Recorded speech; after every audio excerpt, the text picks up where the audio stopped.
பனு இஸ்ரவேல் சமூகத்தை சேர்ந்த ஒருவர் 100 பேரை கொலை பண்ணிட்டு அதற்காக பாவ மன்னிப்பு தேடி அலைந்ததை சொல்லக்கூடிய புகழ்பெற்ற அந்த ஹதீஸை நீங்கள் எல்லாம் கேள்விப்பட்டிருக்கலாம். அந்த ஹதீஸிலிருந்து நமக்கு கிடைக்கக்கூடிய 3 முக்கியமான படிப்பினைகளை பற்றி தான் இந்த வீடியோவில் நம்ம பார்க்க போறோம்.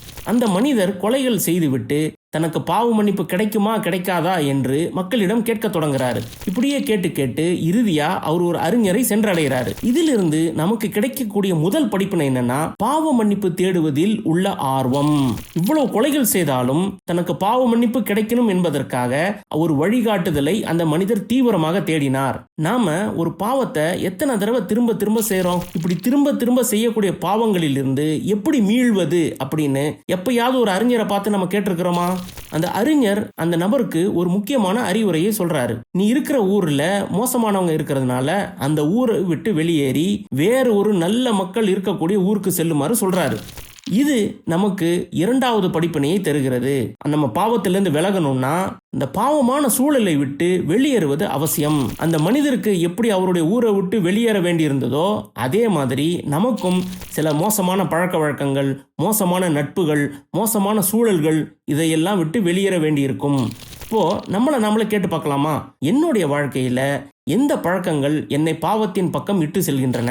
எனக்கு இருக்கும் நண்பர்கள் என்னை அல்லாஹ்வை விட்டும் தூரமாக்குகிறார்களா? நான் வாழ்கின்ற சூழல் என்னை பாவம் செய்ய தூண்டுகிறதா? இந்த ஹதீஸ்ல நமக்கு கிடைக்கக்கூடிய இன்னொரு முக்கியமான விஷயம் என்ன தெரியுமா? அந்த அறிஞர் நீ இந்த ஊரை விட்டு போ அப்படின்னு சொன்ன உடனேயே அந்த மனிதர் உடனே அந்த புதிய ஊரை நோக்கி புறப்பட்டு விட்டார். அவர் தாமதிக்கவே இல்லை. சரிங்க, நான் நாளைக்கு போறேன் அப்படின்னு அவர் சொல்லல. இதுதான் நமக்கு கிடைக்கக்கூடிய 3வது படிப்பினை. பாவ மன்னிப்பில் நாம உறுதியாக இருந்தால், பாவத்திலிருந்து நம்ம விலகணும்னு நினைச்சா உடனே நாம என்ன செய்யணும்? செயல்படணும். இப்போ நம்ம கொஞ்சம் யோசிச்சு பாருங்க, எத்தனை முறை இது பாவம்னு எனக்கு தெரியுங்க, ஆனா என்ன கொஞ்ச நாள் கழிச்சு விட்டுறேன் அப்படின்னு நம்ம சொல்றோமா இல்லையா? போன ரமலான்ல நீங்க எந்தெந்த பாவங்களுக்கெல்லாம் மன்னிப்பு கேட்டீங்களோ இந்த ரமலான்லையும் அதே பாவங்களுக்கு மன்னிப்பு கேட்குறீங்களா?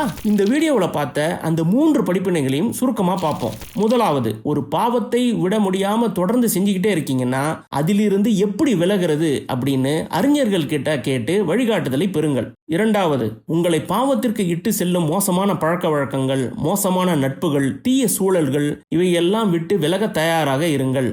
3வது, உண்மையான பாவ மன்னிப்பிற்கு உடனடியான செயல் தேவை. நாமளே திருத்திக் கொள்ள விரைந்து செயல்படுங்கள். இந்த ஹதீஸ்ல இன்னும் இப்படி ஏராளமான படிப்பினைகள் உள்ளன. அவற்றையெல்லாம் நீங்கள் தெரிந்து கொள்ள வேண்டும் என்று ஆசைப்பட்டால் ஸ்கிரீன்ல இருக்கிற இந்த QR கோடை ஸ்கேன் பண்ணுங்க அல்லது அந்த லிங்க்ல போய் இந்த முழு கட்டுரையை படிங்க.